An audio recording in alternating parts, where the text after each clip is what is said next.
aulas, vocês estão terminando esse ciclo, logo vocês estão na faculdade, o ano que vem, com certeza absoluta, né? Dentro da faculdade tem muito isso, sabe? Cursos, né? Aulas extras, aquelas coisas assim. E olha, gente, pode ter certeza, é a melhor coisa. Sabe? Não percam, aproveitem essas aulas fora, esses cursos, sabe? Que vem gente, papapá. De repente você vê um cara assim, que você admira, né? Porque vai ser da sua área, ele está lá dando uma palestra, dando um curso. Aproveitem isso, é a melhor coisa. Tá? O Enem, principalmente, ele modificou um pouco essa dinâmica do estudo, né? Porque boa parte da matéria que você quer cobrar no Enem não aparece no material, né? Didático, digamos assim. Vocês viram, tem questão sobre vôlei, tem questão sobre tabuleiro, jogo de tabuleiro, coisas que se aprende onde? Né? Então, como o Fábio falou, essas aulas elas procuram atender a uma demanda, uma necessidade que é cada vez mais evidente no Enem e que está sendo seguida também pelos outros vestibulares aí, beleza? Eu vou começar passando para vocês um pequeno vídeo que eu pedi para uma pessoa fazer, que ela trabalha com jogos de tabuleiro, jogos modernos, tá? Eu não queria falar com você a parte de literatura com jogos tradicionais, tá?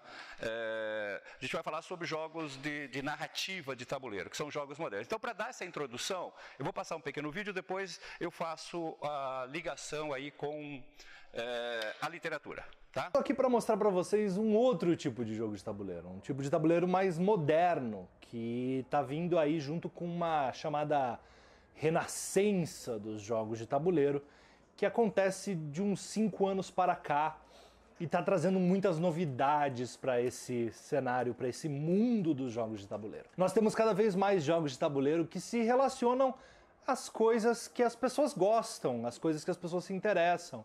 Então, em vez de fazer um jogo sobre ganhar muito dinheiro na vida, afinal, apesar de todo mundo querer isso, né? É meio chato um jogo da vida, porque ele não fala muito com você e com as coisas que você gosta. Então, em vez de fazer um jogo sobre comprar ações e vender dinheiro para o banco, ou fazer guerrinha com outros países do mundo, nós temos jogos novos que falam com coisas que nós gostamos. Eu acho que esse aqui todos vocês conhecem, sabem do que se trata. É um jogo de tabuleiro sobre a Guerra dos Tronos, ou Game of Thrones, uma das séries mais populares dos últimos tantos anos. Livro também, viu? Não é só série. Vocês podem ler o livro. É bom o livro, tá? Enfim, é um jogo de tabuleiro em que você interpreta o líder de uma das casas de Westeros e tenta dominar o continente e, obviamente, se sentar ao trono de ferro e dominar todas as outras casas. Então, como vocês podem perceber, é um jogo de tabuleiro, ele tem regras, ele tem objetivos, ele tem um manual, ele tem instruções, porém, a temática dele é puramente narrativa. Tudo o que você faz no jogo é baseado numa história, e é uma história que vocês conhecem bem, é um universo que vocês conhecem bem, e é para esse caminho que os jogos de tabuleiro estão seguindo nos últimos tantos anos. E é aí que entra a parte que eu mais gosto dos jogos de tabuleiro, que é a narrativa em jogos de tabuleiro, é a literatura nos jogos de tabuleiro. Jogos de tabuleiro podem contar histórias, assim como a sua série no Netflix, assim como o jogo de videogame que você gosta, jogos de tabuleiro também podem contar histórias. Eles contam de maneira diferente e o objetivo dessas histórias são diferentes. O objetivo, afinal de contas, é atrelado a um jogo.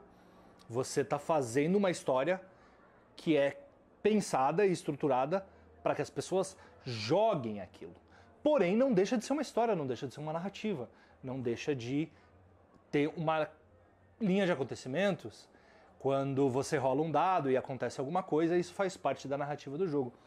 E um exemplo bom para a gente mostrar isso, um exemplo muito bacana para a gente mostrar isso, que inclusive envolve literatura, é o Arkham Horror. Arkham Horror é um jogo muito famoso, muito conhecido. Eu acredito que é um dos jogos de tabuleiro mais populares que existem. Esse aqui está até um pouquinho empoeirado, porque faz tempo que eu não jogo ele é difícil de jogar, precisa de muita gente, mas ele se baseia inteiramente na literatura de um autor que talvez vocês conheçam, que é o H.P. Lovecraft. Ele é um autor de literatura de terror cósmico dos anos 20. E ele conta histórias macabras de terror sobre criaturas cujas nossas mentes são incapazes de conceber e nos levam à loucura e à insanidade. E esse jogo de tabuleiro, ele incorpora todos esses elementos da mitologia e das histórias e dos contos de H.P. Lovecraft e transforma isso num tabuleiro que você pode jogar e se divertir pra caramba com os amigos. E um outro exemplo muito bom para falar sobre narrativa e literatura em jogos de tabuleiro é o bom e velho, é o famoso, conhecido Dungeons and Dragons. Dungeons and Dragons, ele é o que nós chamamos de um RPG, um jogo de interpretação de papéis, ou role-playing game no inglês. E como é que um jogo desse funciona? Você senta com alguns amigos, um deles vai ser o mestre, ou o narrador, e ele vai contar uma história para vocês. Uma história sobre mundos fantásticos com dragões e elfos e anões e guerreiros. E você vai ser um desses heróis desse mundo. Um guerreiro, um bárbaro, um mago, um feiticeiro, um druida. E você vai, junto com esse mestre, contar uma história. E vocês vão juntos escrever a narrativa desses personagens. Como vocês fazem isso? Rolando dados, que é uma das mecânicas mais simples dos jogos de tabuleiro. Não só dados de 6 faces, que são os dados comuns, mas dados de 10, de 8, de 12 faces, dados com carinhas meio estranhas. E vocês descrevem as ações que vocês vão fazer com seus personagens. Por exemplo, eu quero que o meu bárbaro chute essa porta, quebre essa porta e entre sentando a machadada em todo mundo. E daí o mestre vai falar, ok, para fazer isso você precisa rolar um dado tanto. E daí você rola o dado. E se você tirar um número equivalente ao que o mestre quer que você tire, ele descreve o seu feito heróico. Se você não conseguir, ele descreve o seu fracasso. E o mestre vai descrevendo as ações e o que vocês vão fazendo e os inimigos que vocês encontram pelo caminho. E os desafios, e as armadilhas, e os calabouços. E vocês, jogadores, tentam ser bem-sucedidos em suas missões, quaisquer que elas sejam. Então é um jogo, basicamente, em que vocês contam uma história. Vocês juntos, como jogadores, escrevem uma narrativa. É basicamente como escrever um pequeno livro em grupo. E isso é uma das coisas mais legais que há em jogos de tabuleiro. E é por isso que jogos de tabuleiro me alegram tanto e eu estou muito feliz de poder falar um pouquinho sobre eles aqui. Obviamente agora os nossos queridos professores vão entrar aí e vão aprofundar o assunto para vocês, dando exemplos mais claros de narrativas e de história e de matemática e como isso se correlaciona com os jogos de tabuleiro. Porém, eu fico muito feliz de poder mostrar para vocês porque jogos de tabuleiro são muito legais e vocês podem entrar nesse universo, jogar com os amigos. E eu espero que vocês tenham gostado dessa pequena e breve introdução ao mundo dos jogos de tabuleiro. É um mundo maravilhoso, é um mundo muito divertido. Eu recomendo a todos vocês, se vocês tiverem a oportunidade de jogar um bom jogo de tabuleiro com amigos, é sempre uma experiência maravilhosa. Não é tão chato quanto parece. E às vezes, só às vezes, pode ser mais legal do que ficar só no celular. Nós tivemos aí então uma introdução. Quando o Fábio me pediu para falar de jogos de tabuleiro, claro, pensei logo nele, porque eu sei que ele trabalha com isso, né? Mas eu queria chamar justamente para essa coisa da narrativa literária, tá? Todos os jogos de tabuleiro têm essa coisa da interferência, né, do jogador. Mas eu achei que esses jogos modernos, como o Marcos falou ali, houve uma renascença dos jogos de tabuleiro nos últimos anos, né? Que está seduzindo muito, né, os jovens, os adolescentes, especialmente o RPG e tal. E eu tentei entender o que há de sedutor, né? O que leva as pessoas a se apaixonar. Não sei se vocês já viram, às vezes você chega lá em Campinas, eles têm alguns barzinhos que eles se reúnem no sábado e começam a jogar, não sei se tem isso, começam a jogar e vira noite, né? Lá tinha no Habib's, eles faziam isso. Não sabe por que o Habib's permitia isso, né? Porque aquela molecada não consome nada. Mas eles pegavam uma mesa e ficavam jogando. sabe? Sentava lá e às vezes ficavam horas jogando e tal, sabe? E muito, muito empolgante, muito entusiasmados ali. E eu queria entender um pouco isso aí. Então, eu procurei ver uma relação com a literatura, mais especificamente com a narrativa literária, tá? Então, quando você tem uma narrativa literária, você tem alguns elementos fixos, né? Vocês devem ter visto isso, né? Comigo já viram, a gente viu isso de manhã já, e deve ter visto isso com a Renata, né? Que dá aula à noite e tal. Toda narrativa, ela tem um enredo, tá? Tem uma história, uma sequência de fatos, de ações, de episódios que forma um enredo, tá? Uma história, certo? Pensa num livro aí, pensa no Iracema, pensa no Vidas Secas e tal, você tem uma história, certo? E você tem necessariamente um narrador. Tem alguém que narra essa história, tem alguém que conta essa história. Depois tem os detalhes, se é narrador personagem, se é narrador externo e tal, mas não importa, sempre tem alguém narrando. Se tem uma história, alguém está narrando essa história, beleza? Você tem personagens, tá? Tem os personagens que participam. O narrador pode ser um dos personagens ou não, mas você tem vários personagens que sofrem essas ações, que fazem essas ações, né, que dão corpo para esse enredo, para essa narrativa aí. E essa narrativa, narrada por um narrador, que envolve personagens, ela acontece num determinado espaço. Então tem que ter um espaço onde está acontecendo aquilo. Né? Você pensa em Iracema, está acontecendo no meio da floresta, né, na praia lá do Ceará e tal. E tem um tempo. Tá? Tem um tempo em que essa história está acontecendo. O tempo aqui, você tem duas coisas para analisar. Você tem o tempo em que a história acontece. Então, por exemplo, o Iracema acontece lá no início da colonização efetiva do Brasil, né, no século XVII. E tem o tempo de duração, o tempo que dura a história. Isso são os que a gente chama de elementos da narrativa. Tá? Então, quando você pega um livro para ler, esses elementos estão prontos. Aliás, né, quando você tem que se preparar para um vestibular, para alguma coisa, você vai ler o livro, você está já meio condicionado a saber isso, porque eles podem perguntar para você quem é o narrador, quais são os personagens protagonistas, né, onde ocorre a história, papapá, isso é uma coisa que é comum ser perguntado aí, beleza? E do outro lado tem o leitor, que é você. Tá? Você consome tudo isso. Tá? Você adquire tudo isso. Só que você não tem nenhum poder de interferência nisso.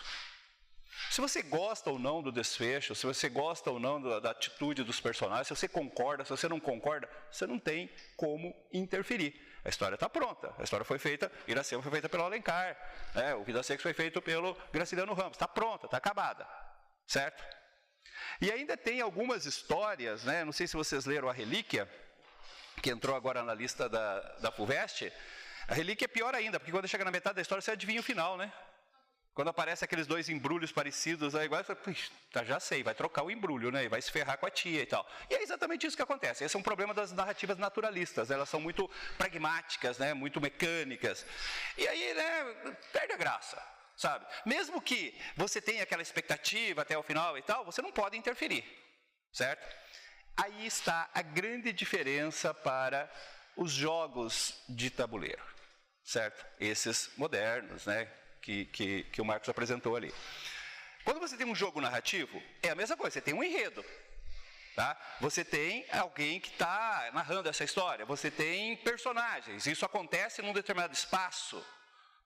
Você tem um tempo, né, em que isso está acontecendo, lá na Idade Média, geralmente e tal. Só que do outro lado, você não tem um simples espectador, você não tem um simples leitor, você tem um jogador. Tá? E esse jogador, ele pode interferir nesse jogo. Tá? Os jogos mais tradicionais, digamos assim, já existe uma história, né, pré-contada, pré-montada e tal, mas ela tem várias possibilidades, de acordo com os dados que vão ser jogados, de acordo com a intenção, com o desejo do jogador ali. Então você pode interferir nisso. Nos jogos de RPG é mais ainda, né, porque a história vai sendo montada ali, como foi colocado, tem o mestre, né, que vai montando a história. E os personagens vão, os outros jogadores, assumindo o papel do personagem, vão interferindo nisso. Vocês já imaginaram como seria legal se vocês pudessem interferir nas histórias dos livros, da literatura? Vamos supor, olha, não gostei do final da Iracema, né? Não gostei que ela morresse. Não, mas mais ainda, eu não gostei da atitude dela. Sabe? Que isso? Que mulher é essa, né? Que o cara vai lá, né? Seduz, tira ela da tribo, tira ela do contexto dela e depois simplesmente larga ela na praia e vai guerrear. E ainda dá ordem, né? Põe uma flecha lá e fala, não sai daí, espera eu voltar. Aí você, né? Moderna, empoderada, assim, pelo amor de Deus, né? Não gostei disso. Imagina se você pudesse interferir. Não, vou mudar esse comportamento. Vou fazer essa Iracema mais moderninha, mais dinâmica, mais empoderada, mais altiva, né? Com livre-arbítrio. Vou fazer ela né? Jogar um charmezinho pro Poti, para ver se causa uns ciúmezinhos no Martim. Percebe? Você está interferindo na história. Né? Você não gostou da morte da cachorrinha lá no Vidas Secas? Ninguém gosta, né? Se você pudesse mudar aquilo, né? Reescrever essa história e tal. É exatamente isso que é o jogo de tabuleiro. Talvez o jogo de tabuleiro seja muito mais empolgante, muito mais interessante, né? Exatamente porque você passa a participar. Essa é a grande tônica da modernidade. Uma coisa que a gente fala dentro da sala de aula, né? Que a gente tem um problema sério porque a escola, o modelo tradicional da escola não evoluiu. Né? Continua essa coisa, vocês sentadinhos aí e a gente falando aqui na frente. Tá? Às vezes o assunto é interessante e tal, mas quando é aquele assunto chato, pelo amor de Deus. O aluno não tem. O aluno está acostumado, hoje, o jovem de hoje, né? Ele está acostumado a interagir, ele quer participar, ele quer dar opinião, ele quer fazer alguma coisa, ele quer participar. Ele não quer ficar apenas passivamente aceitando as coisas. Tá? E eu acho que o jogo de tabuleiro, esse sucesso que ele está tendo e tal, é exatamente por causa disso.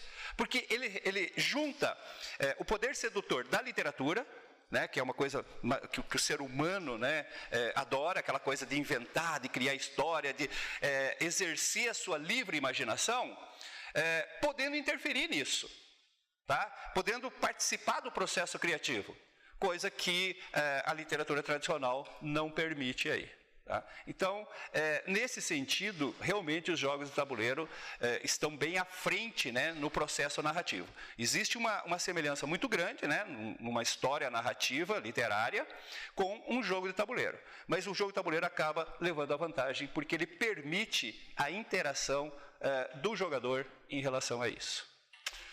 Certo? A ideia é que seja uma coisa dinâmica, né? Passar algo bem rápido para vocês. Então, o que eu tinha para passar para vocês é isso. Se vocês tiverem perguntas, guardem para fazer no final. Tá? Porque a ideia é assim, entra o outro professor, fala, e aí as dúvidas que vocês tiverem, no final a gente abre um espaçozinho para quem quiser perguntar. E aquele que pergunta apanha porque o outro quer descer logo para o intervalo. Né? A gente já conhece isso. Tá? Mas vai funcionar desse jeito. Beleza? Tudo bem? Então, Francis, é com você.